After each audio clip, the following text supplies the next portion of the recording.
এই যে দেখো গাছটা আমি তোমাদের বলেছিলাম যে বসিয়ে তারপর দেখাবো। অনেক দিনই হলো গাছটা রাখা ছিল, কিনে এনে রেখে দিয়েছিলাম কিন্তু বসানো হচ্ছিল না।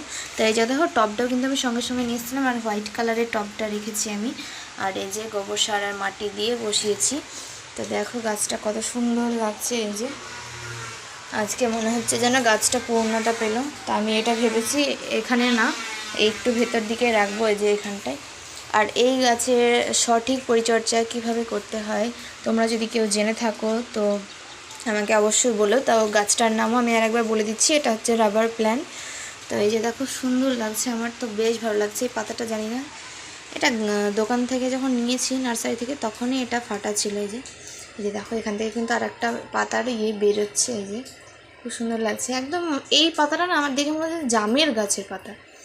তো তোমরা যদি জেনে থাকো এই গাছের কীভাবে সঠিকভাবে পরিচর্যা করতে হবে তো আমাকে জানলে অবশ্যই জানিও, তাহলে আমি খুব খুশি হব তোমরা যদি আমাকে একটু হেল্প করো বলে। আর এই যে এই কর্নারটা এটা রাখলাম, তো দেখতে কেমন লাগছে অবশ্যই বলো। এখানে একটা স্ট্যান্ড থাকলে ভালো লাগতো, কিন্তু আমার কাছে যেহেতু নেই তো এটাতেই আমি অনেক খুশি।